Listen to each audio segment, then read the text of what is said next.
Le monde est devenu pourri. Il a changé, mais pas en bien. C'est ce que m'a dit un jour mon ami Pape Malik. Il m'interpellait sur ce thème pour que j'en devienne un vecteur de transmission, de sensibilisation, de vulgarisation auprès d'une audience plus large. Pour lui, il est nécessaire d'ouvrir les yeux, de crier, nommer, déplorer un mal, un fléau qui gangrène la société, les sociétés, dans un système dominé par la mondialisation. Je ressentais beaucoup de détresse, de questionnement, d'inquiétude et d'angoisse dans sa voix.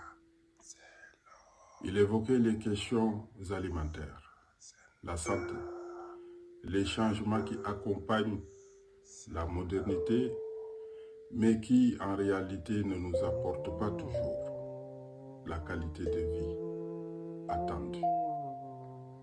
Pape m'interpellait sur une question beaucoup plus profonde. Quels sont les choix à faire?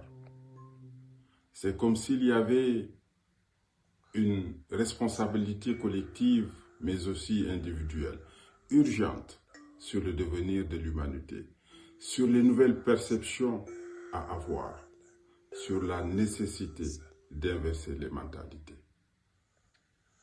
Au sud, ni de la pauvreté malgré les ressources naturelles, se pose la question de la précarité alimentaire, des illusions, de l'absence d'une culture de politique publique qui protège. Alors qu'au nord, malgré les moyens, se développe un mal plus profond, provenant des excès, du gaspillage, de la perversité du numérique.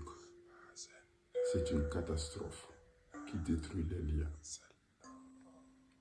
En discutant avec Pape, je voyageais entre plusieurs mondes et je constatais ce qu'il déplorait et ce qui pouvait légitimement lui faire peur. Alors je me demandais où allons-nous, que devons-nous faire et pourquoi nous devons le faire. Pour qui, comment, où, quand. Est-ce que c'est pour nous, pour nos enfants, pour le devenir de l'humanité, ou est-ce que nous devons continuer à être impactés, à suivre les dictats de cette illusion? Pape avait raison. Je ne sais pas si un jour je pourrai contribuer à apporter un début de réflexion ou des solutions à ces angoisses, un réconfort à ces peurs, à comprendre l'urgence que j'entendais dans sa voix.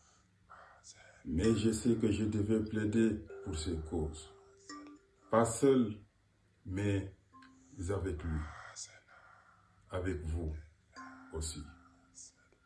Si nous nous mettons ensemble pour réfléchir et surtout pour agir, les questionnements de Pape deviendront ceux de l'humanité. Et chacun l'aidera à sa manière pour que le monde aille mieux et guérisse de ses différentes maladies. Quelles alternatives pour ce fléau? Pape me suggérait d'instaurer l'éducation civique, morale, culturelle, alimentaire, de promouvoir l'éthique.